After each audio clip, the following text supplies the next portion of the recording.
No, it's my honor. It's my honor.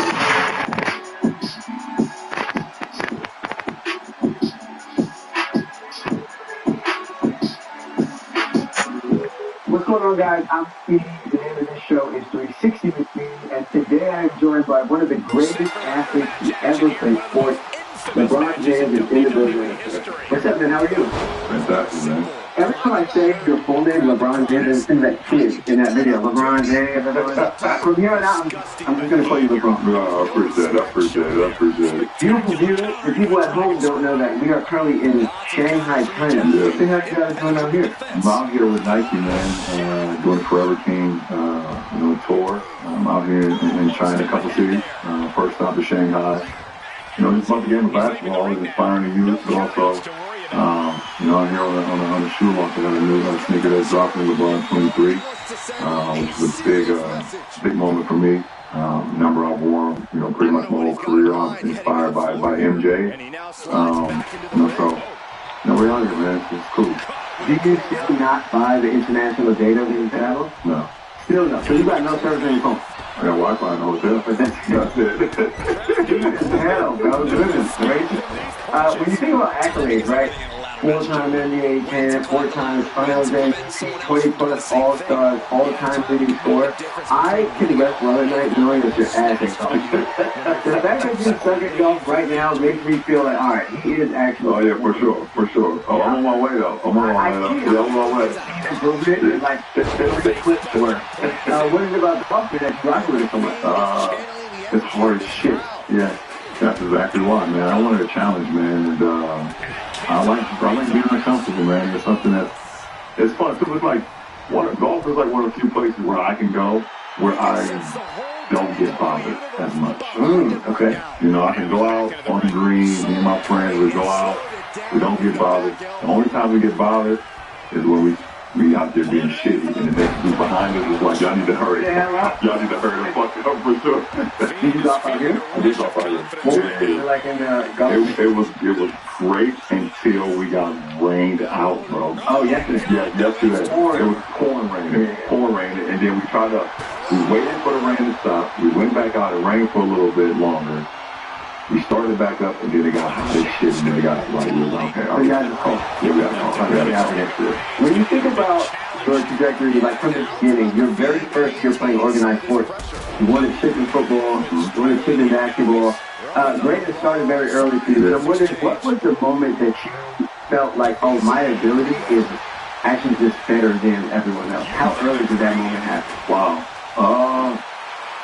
I mean, I don't want to say that first year, because that first year, if you felt the year one, I just knew that I was a lot faster and bigger, and I don't want to say stronger yet, because I was still a little skinny kid then, but like my first year playing organized football ever, we played 6 games, and I got the MVP that year. I had 18 touchdowns in 6 games. And then right in that fall, the basketball season started. My first year ever playing organized basketball, we went 6-0, won a championship. And the only reason my coach still today, back then he gave everybody MVP. Clearly, I was MVP, but it was so still. But I would say, man, I don't know. I think I was out there doing shit that I shouldn't have been doing. So I thought I was pretty special then. But probably like 8th grade, I went to an A national tournament in Orlando, Florida. It was me and 6 other kids from the Northeast Ohio region, mostly from Akron, to be honest, like 5 of us from Akron, maybe 4 from Akron, 3 kids from like the Cleveland, Brecksville area. And we went and played in the A Nationals, which was the big time, national tournament where it was like 120 teams, wherever, down in Orlando, Florida, at the Worldwide of Sports. And we finished second, bro. It was like, my brother's like, you have to go finish in second. Fuck yeah, 6, 7 kids from Akron, Ohio, Northeast Ohio. And we lost to a team from Southern California, and at that point in time in that tournament, I was doing things that I hadn't did this summer before. I had finally started dunking in games. We started winning games that we wasn't supposed to be winning. I was making moves on the floor and doing things that I was like dreaming about a couple weeks before that. I was like, oh shit, this is happening. You know, so I think that was the moment. You run the New Heights podcast and you were asked like your biggest inspirations.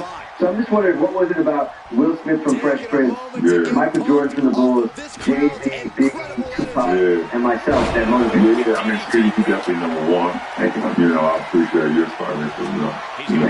From now on. But I just think, you know, those guys, like when you grow up in the inner city, and there's not much inspiration around, you have to, I think for me, I found inspiration on the outside. And I thought Will Smith was like somebody that I was inspired. I wish I could become like. I was like, I'm a little nigga, like, you know, you're super fly. Had the dopest speakers, had his hat on backwards, you know, going through a prep school, got it inside out. Yeah, I was like, that's super cool. I could be myself and still be with, you know, in the birds. You know what I'm saying? So like, I resonated, and I was like a funny, outgoing kid. So I was like, that's super dope. Obviously, Jordan.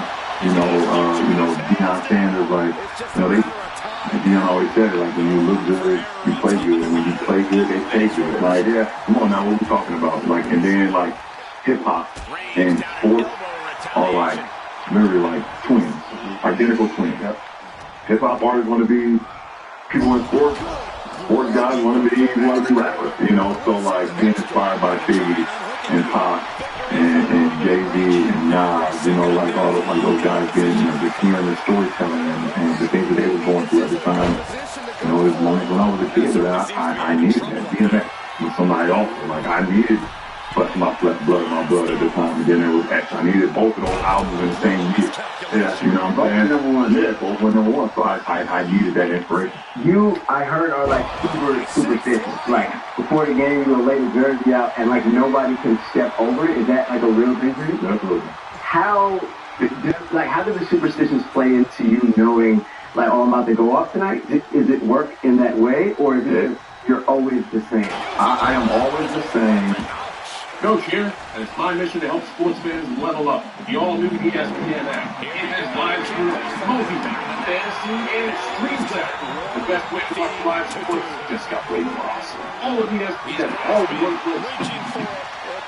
Unless I feel something wrong. So, like, I will lay my uniform out the same way before every game.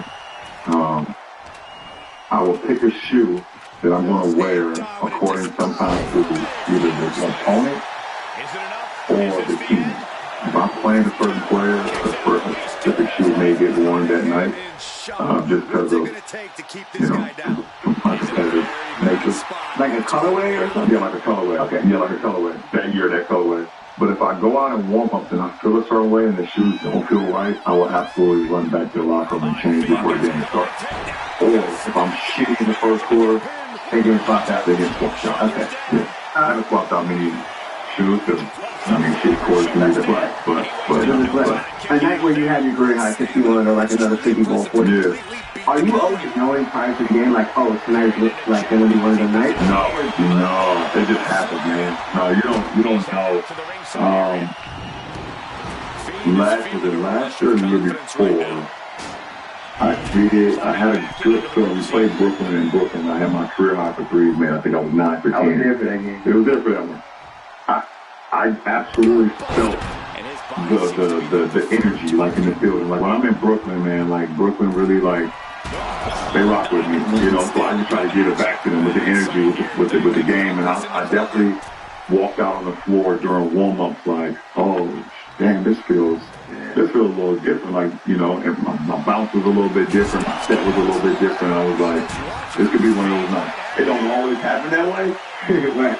But the fact that it did happen that way, I could be here and tell the story, you know what I'm saying? Yeah, I do, yeah, I felt it. So, like, sometimes you know, basically. Yeah, sometimes, yeah. My probably all-time favorite LeBron be lying moment is when he was like, yo, Kobe was out there, but I knew he was going to score 70. Bro, I'm telling you, people, every time I say something, everyone thinks it's a fucking lie. I got homies that was living at the house with me when Kobe was dropping the 81. When he got 60, you watching the game, I'm like, oh shit. So he might go for 80 tonight. No, I'm telling you. I got homies you could call on the phone what time is it now back in the States. I got homies that was literally in my room. I lived in a house in Ohio at the time. That's now torn down. That's not a big house. We sat in a small room watching the game, and I was like, oh shit, Kobe going for 80 now. And he really did go for 80. He went for 81. He went for 81, so I did lie. Right. Yeah, I was wrong. But now that you're sitting in front of me, I believe you based off of the body. But when I see the clip, I'm telling you, bro. I'm telling you. For real, it's crazy. I saw a clip you said something like, Kobe tricked you for like 5 years straight. Like, with the whole, yeah. I thought it was like, because one thing about me, people know when they play me, like, I know all the plays, I read the scouting reports, and like, I do a deep dive in it. So like for forever, I thought it was just like a call that he was calling that Phil Jackson was like, feel like Kobe, like he used to do with Mike, playing triangle offense. Now I realize that shit was give me the ball and everybody get the fuck out the way. I'm about to bust Brown's ass. You realize that? I don't know. See, I get my game and my IQ getting to get my way sometimes. And I'm trying to steal signals and stuff. And Cole in the bench over there, his ass is like, nah, this is a one-on-one move. Really, I'm not play call at all. That means move, get out the hell out of the way, and I'm about to go at it. I want to throw 3 of my favorite LeBron like social media moments at you. Okay. Just like react to them and let me know maybe what was happening in actuality. Okay, cool. Okay? The first one, you're sitting with 2 beautiful women, and you start off by saying, first of all, happy International Women's Day. Absolutely. Is that actually what happened in real life? Because that is like the ultimate meme. Like, they use that when they slide the girls' DMs or like all type of shit. No, it was just a moment. It is what it is. It is what it was. And I mean, to be completely honest, there's 2 women. One is Jeannie Buss and Linda Randall, 2 of the greatest people in sports. And I went over there and I wasn't playing that night. Unfortunately, I was injured. And that's kind of like the first thing that came to my mind. It was International Women's Day? I believe it was. I believe it was. First of all, happy International. I believe it was. Cool. And then the conversation started. I got those conversation breakers. Yeah, like an icebreaker. Like an icebreaker. Fucking hilarious. It was an icebreaker. Okay, 2. Ain't that our ball? Oh, man.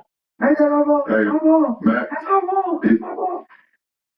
Listen, we're in the bubble, first of all. And if anybody knows about these bubble stories, I've told them, listen, it was a mind fuck in the bubble. But at the end of the day, I'm trying to win it. We're trying to win a game, win a championship. And for somehow, I wasn't in the game then, but I knew when we came off the court, it was our ball. Right. It was our ball. It was our ball for sure. And when the whistle blew and the other team was taking the ball out, they had the ball. Thinking, what the fuck? Like, what the hell? What the fuck is going on? Like, and I just, I mean, you gotta see the video now. You got, yeah. That shit is so funny. But the fact that you're the only one who peaked it, and there's 10 guys on the court. Right. So what are we doing? What are we doing? Where's my teammates? Yeah. Why y'all not locked in? Yeah. What's up? Everybody locked in. Come on now. My final interview or internet moment from you, and this is like low key one. It's when you were executive producing 2 Chainz's album, and you was like, thank you guys so much for rocking with us on this journey. You know what? Here you go, 2 more for y'all. It's like LeBron invented the deluxe album. Listen, but I'm a music guy who loves music, but at the time, I don't know the ins and outs on what makes a deluxe album. I just thought like, we in the studio all night. Chainz is talking about, we're talking about the album and how the songs could be, placed and how the flow can be going. And, Coach here, and it's my mission to help sports fans level up with the all-new ESPN app. It has live sports, multi, fantasy, and stream center. The best way to watch live sports just got way more awesome. All of ESPN, all in one place. It was 2 tracks that wasn't going to make the final cut that I really fucking liked. Obviously, he made them. So, like, at that moment, obviously, you see what was cut after that. But in my mind, I'm like, bro, like, you got to re-release them and you got to do the deluxe. They got to go on everybody, I don't know that. I'm not a real A&R guy that sits behind and, like, mix matches songs, but I do know music. So that's what came out of that one. But that shit was funny, though. You got 2 more. I had 2 more. Right now. I feel like the only time where I actually see your age is when you're trying to memorize rap lyrics. You and lyrics, it's like you'll know like every third word, but like the other two, That's just the new shit. like That's just the new shit. The new rappers, I hear the melody, I hear the rap. Sometimes they lose me, but then I can get it back. Get it back because you hit the punchline word. Guarantee you take me back to the 90s, early 2000s. I can rap a whole song of an artist for sure, front to back, no question about it. These new rappers sometimes they lose me for a little bit. They bring me back, Yeah, but they lose me for a little bit. bro, that Pop Smoke lyrics for the day, Yeah, Pop, you know, rest in peace, the late great Pop Smoke. Yeah, but you lost me, champ. You lost Absolutely. Someone you have been friends with seemingly forever, Drake. Are y'all cool? What's the status there? Is this someone you always have love for? Always wish him the best. Obviously, um, different places right now. Currently, he's doing his thing. I'm doing mine. But it's always love for sure. Savannah, your wife, you guys have been locked in seemingly forever at this point. What would you say is like the secret to like having wifey, holding it down, you holding her down? You're like the only, it's like a picture perfect, it seems like. But it's not, man, sweetie. I'm gonna be honest. The relationship is never picture perfect. But if you're able to work through, if you're okay with working through the hardships and the adverse moments, then it will make it all worth it, man. Like we've been together since high school, so shit ain't gonna always be a bed of roses, man. In any relationship, let alone someone that you're living with for over 20 years. So, I think communication is number one. Being honest is number two. Number three is just like you have to be okay with being uncomfortable in relationships sometimes, man. You can't always have it your way. You can't always think that, my way or the highway. It's never going to work that way, The saying happy wife, happy life, that shit real, bro. But also like, happy husband. Happy loving. Yeah, there you go. Made that up on the top, my boy. Right, that's why you didn't speedy, man. That was quick. Yeah. But for real, like, for this album, but there you go. But like for real, like it's not gonna be a bed of roses. And if you okay with going through the rain, can you stand the rain, champ? Can you stand the rain, man? They said it. Who is, do you think, the best player you've ever guarded on any level of basketball? On any level of basketball, right? Oh man, a kid that we grew up with, like our brother and I, his name is Derek Carter. We grew up on the same side of town, but when we were all growing up, he was older than me. He's Maverick age, so he's like 2 or 3 years older than me. Same age as Maverick, but like he was just stronger than everybody at like fucking 10. Like 10 years old, lefty, brolic, stronger than everybody, and you knew what he was going to do, and there was no way he was going to stop it. And back then? Cooking. Yeah, for sure. Cooking. He still think he can cook me now. When he sees this, he's going to be like, I can still cook you now. I can't cook you no more. Man, entering year 23, you started to play golf now. It's your 23rd shoe. Yeah. You're on the Forever King Tour. These things seem to have some sort of commonality. Are you hinting something at it? No, I'm not. I'm not hinting at anything. I mean, obviously, I know I'm on the other side of That hump. the hump for sure. They're like, come on now, like I'm not gonna play another 23 years. That's for damn sure, and I'm not gonna play another 10. So I'm definitely gearing up to where the end is. I'm not there yet, but I'm super blessed to be able to, sit here. Like I said, you said year 23. Another signature shoe. I done picked up golf. Listen, guys, every time I pick up something new does not mean retirement. It's like, oh, I see him with chopsticks. Oh, he's retiring. Oh, I see you wear a t-shirt. That's too big. Oh, retirement. Oh, shit. He's picked up golf. Retirement. Like, it's just something I want to do. This is a little hobby. But retirement is coming. It is coming. It's just not here just yet. Bro, you've been famous, like so famous, for so long at this point. I asked The Rock this question, but I'm curious your vantage point about it. Like, normalcy. Yeah. Life devoid of fame. Is it something that you remember ever living, or has it been so long that it's just like, you can't even remember a life before it? Coach here, and it's my mission to help sports fans level up. The all-new ESPN app. Sports, Smoky, Fantasy, and Stream Center. The best way to watch live sports just got way more. All of ESPN, all in one place. Everything outside of it. Nah, it's been so long. I mean, I do remember moments when I was growing up in the inner city and grew up in Elizabeth Project in Akron, Ohio, on the north side. And I remember running around there and just like being a kid, just going outside, running around, playing tag. A game called free for all where we throw the ball up, whoever catches it, try to run to the end zone, playing ball on the monkey bars and being regular. But it's crazy that those memories of being not famous is only from when you're a child. Oh yeah. You don't have any like adult memories. Oh no, that's all right. That stopped probably about my sophomore after I won the state championship my freshman year. Started my sophomore year, that ended, that was over with. Do you miss it at all? Do you ever have a moment you wish you could shut it off? Yeah, of course. Like, I wish I could just like sometimes walk into a movie theater and just like, before the lights go off. And then I'll stand there and go to a amusement park. Like my daughter wanted to go to amusement parks all the time. Like, babe, I love you. It's not gonna happen. Thank you. It's not gonna happen. I'm not gonna be able to enjoy myself and make my daughter weirded out about this shit like so. But it's cool, man. Like I find time to be able to do things that I still like to do. It's not like I'm sheltered. I'm not sitting here crying for help. It's just something else to get out the house. Like I love my life, bro. My family. I take care of my family. Family take care of me. We find moments where we can still enjoy life. And I wouldn't trade for the world, for sure, honestly. You've been getting money for a long time. I got more to get. I see. I mean, the richer... You know, I got more to get. A quick Google search says that your net worth is $1.2 billion. Now, y'all want me to start lying?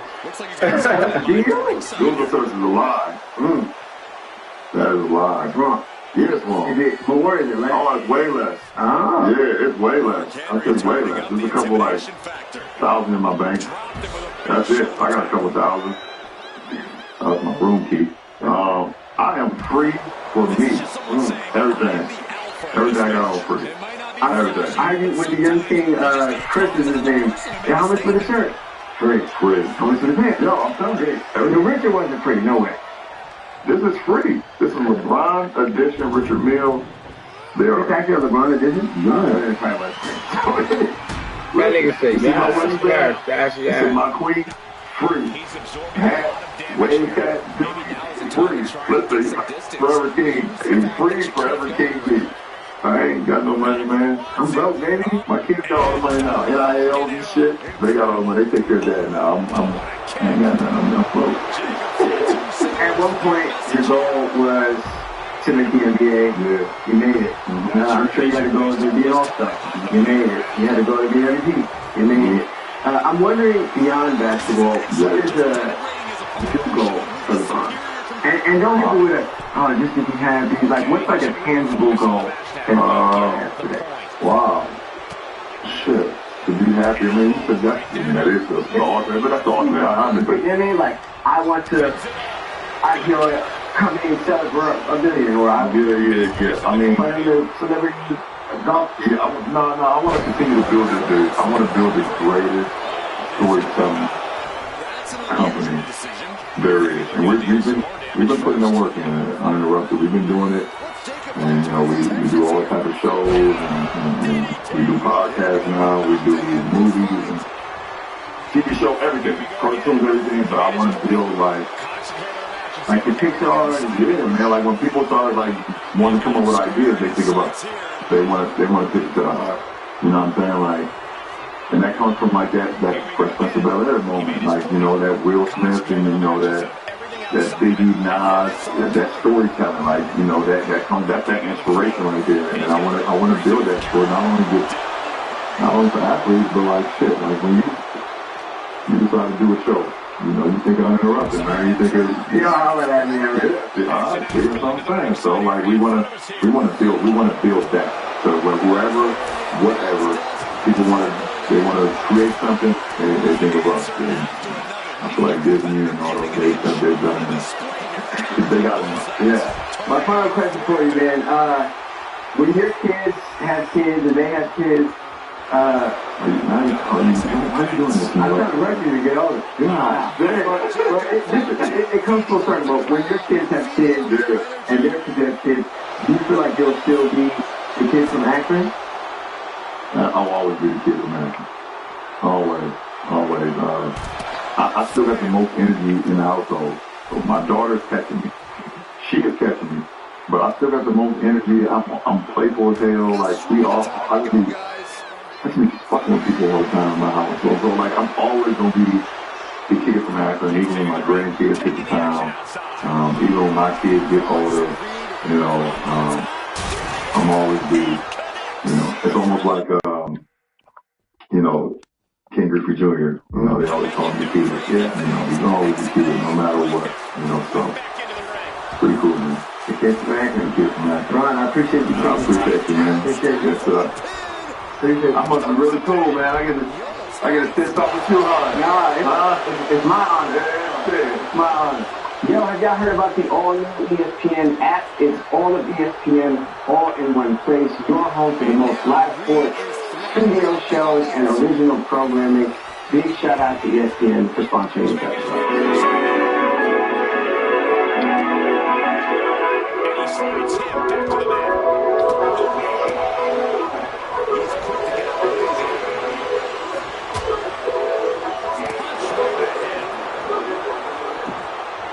Coach here, and it's my mission to help sports fans level up. The all-new ESPN app. It has live sports, smoking, fantasy, and street stats. The best way to watch live sports is all of ESPN, all in one place.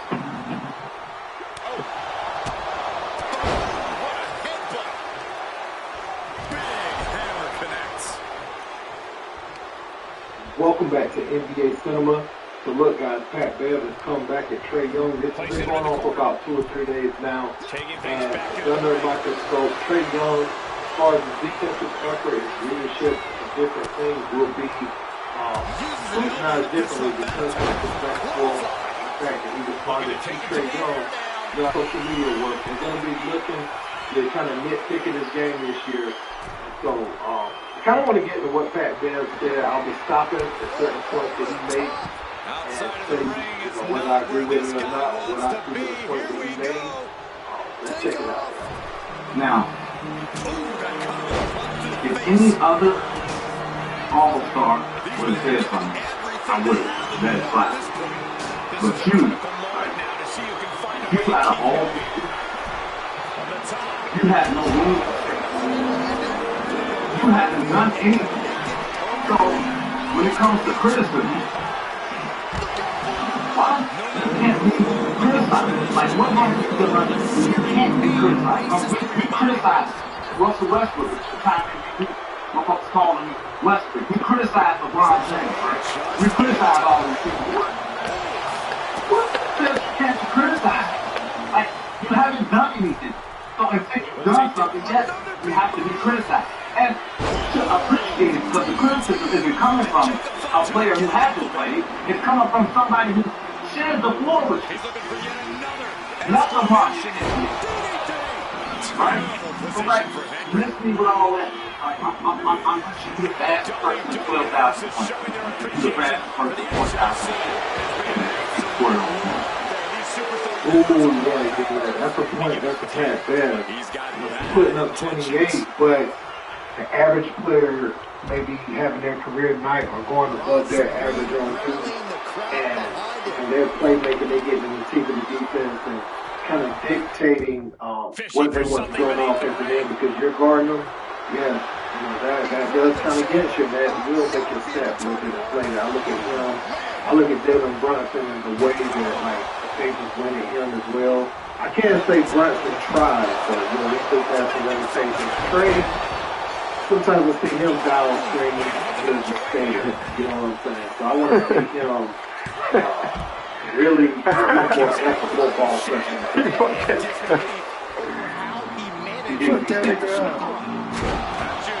That's the truth. That is the hard truth, bro. Like, that's the truth. And it's motivation. And it's no motivation. Because, you got on your platform, you said your thing, you popped your shit. I'm glad that you did it. I'm glad that you did, bro. Like, I appreciate that. I make these sense. You got simplifying, but the truth is the truth, bro. Don't win. And until you start winning, is when your word can become bigger. If this is anybody else, I can't. You know what? KD, you got it. I can't say nothing. You want to say KD, Brian, you got it. But you on the hand? No. You ain't got it. Humble yourself. Embrace the constructive criticism. Get better at that and move on. We don't have to keep going back like this a motherfucking debate. Like, it ain't that big. We talk about comfort. We talk about me coming to the league at like 24. You know I was at before you get to manage the shit, right? We talking about being responsible. You think take it out after the big and then print? Right? You think you should go to this? Make the team. Make the team. And get out of green and get rid of it. You can go play and rush for 3 games. Take it out. I'm the one. I'm comfortable more than anybody. Right? But we all let's go talk back.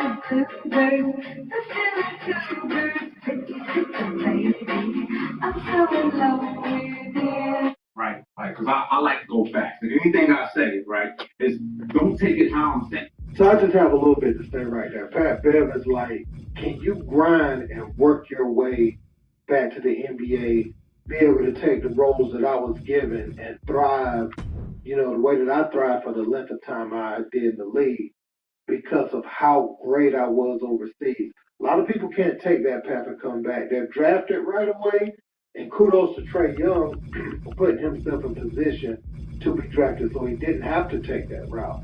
You know, however, I do know some guys that was drafted that can't go over there and come back. You know, if they go over there and play, they won't be a sought after commodity. Because once you go over there, most people have their whole careers over there. So if you come back, you were really standing out on a high level that couldn't be ignored.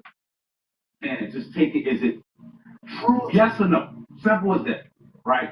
Facts. This is a fact. Everyone that comes sees Trey Young, they get thrown out the building by their call. You hear me? Players come, they see you, they get traded. Coaches come, they coach you, they get traded. GMs come, they govern the team, and then they get fired. Everyone that sees Trey Young gets fired. That's the truth. That is the truth, right? No one has coach killed. Like, no one has. People are scared to play in Atlanta. This is the truth. I don't know if you know or not. Feel me? I really don't know if you know or not, right? Players don't want to come play in Atlanta. Coaches don't want to come coach in Atlanta. Lloyd Pierce, great young coach. Nick McMillan, phenomenal coach. Cooked when they came and saw him. Cooked. We talking about coaches who had bright futures, right? People come see you after they leave you, they're cooked. That's the truth. When I was overseas, you can ask anybody, the man. When I was in college, the man. In high school, the man. Can you be the man and come to the NBA and be a whole nother different role? Can you be an offensive threat your whole career, come to the NBA, all of a sudden you're the best defensive player? These are your words, not mine. These are you saying words about me. I'm a great defensive player. Can you switch your roles and become a great defensive player?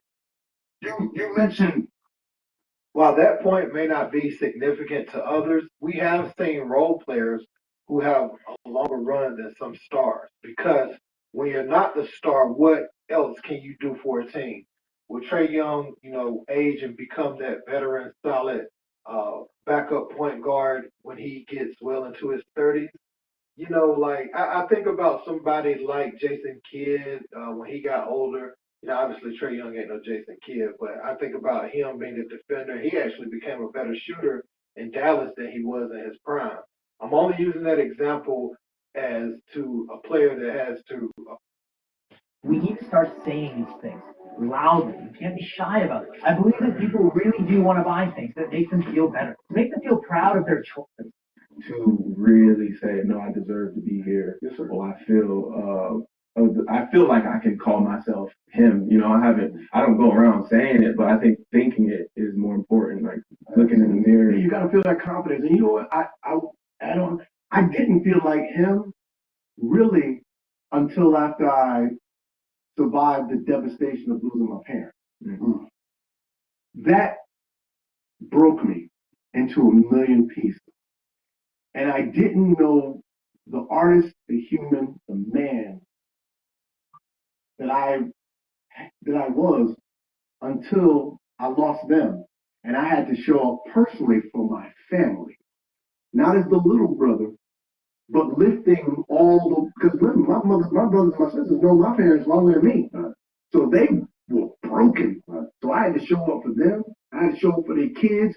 And then as an artist, losing my parents, I got to go, okay, I'm going to take this thing that God gave me, this pain, and I'm going to channel it into comedy. I'm going to extract all the comedy.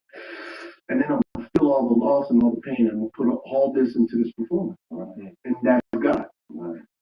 I think being him is just a mindset. Yeah. You know what I mean? Like, even though I never said it, I always felt like I was him.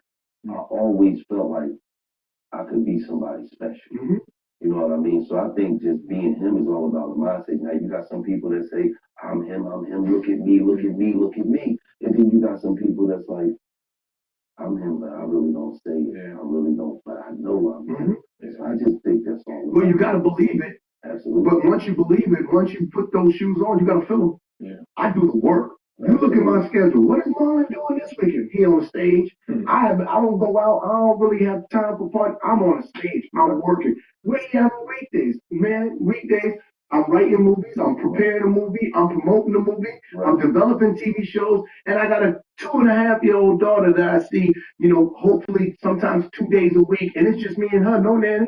Mm-hmm. And I take her to dinner and I date her. And then I got my, that's my little baby. And then I got my grown kids. Like, I just do the work. How many kids you got? I got 3. 3, so they're grown. I got a 23-year-old, 25-year-old. And then you just took a long gap. My pull-out game was spectacular. And then I even said that. I even said that. I even said that. You were like this. You were like, got me some of that young thing, and I was like, maybe I'll feel comfortable. Let me let this off. Let me let these babies swim. Let me see if I still got it. And boom, them babies were swimming. I thought I was all that kids. Now I'm looking like I made my own grandkids. I told Marlon to be Marlon Wayans, look like this, and only have 3 kids. I did good. You're like a young man. Did good. Yeah, I did good. My pull-out game was good. His own grandkid. That's wild. It don't make sense. Why you got a 2-year-old? Nigga, ain't you? That's my grandbaby. My grandbaby. I had to make the one that's gonna wheel me around. She's the one that's gonna take care of me. Now, wait. This episode of Me and Oswald the Game is brought to you by none other than DraftKings. Your season, your shot. The NFL is rolling, and every touchdown can bring you closer to a payout. With DraftKings Sportsbook, an official sports betting partner of the NFL. Every game is another chance to cash in. Don't just watch the action. DraftKings Sportsbook delivers the unmatched intensity of the NFL right to your fingertips. From first touchdown scores to anytime TV props, with a thrill in live game betting. Every snap, new customers, this one's for you. Bet $5, get $5 and get $200 in bonus bets instantly. Plus score over $200 on NFL Sunday Ticket on YouTube and YouTube TV. So what could be that? You bet $5 and get bonus $200 in bonus bets. That trade-off is like pass. And then you get $200 off, over $200 off on NFL Sunday Ticket from YouTube and YouTube TV. So your season's heating up. Download DraftKings Sportsbook and use code GILLY. Don't forget to use that code GILLY. That's code GILLY to get $200 in bonus bets instantly when you place the first $5 bet. Plus $200 off NFL Ticket on YouTube and YouTube TV. In partnership with DraftKings. The crew enjoys putting on here. This episode of Me and Oswald the Game is brought to you by Stash. Save any investments until they post it. But with Stash is not. It's the reality of it. Listen, Stash isn't just an investment app. It's a registered investment advisor that combines automated investing with dependable financial strategies to help you reach your goals faster. They'll provide you with personalized advice, what to invest, and based on your goals. So if you just want to sit back and watch your money go to work, you can opt in to the award-winning expert managed portfolio that picks stocks for you. Stash has helped millions of Americans reach their financial goals and starts at just $3 per month. Don't let your savings sit around. Make it work harder for you. Go to get.stash.com/dollars. That's DOLLAZ. To see how you can receive $25 towards your first stock purchase and view important disclosures. That's get.stash.com/dollars. Paid non-client endorsement. Not a representative for all clients and not guaranteed. Investment advisory services offered by Stash Investment LLC, an SEC registered investment advisor. Investing involves risk. Offers the subject to T's and C's. This is what I'm doing. Working from home. I want to know from you. Just working with what was the future? Yeah.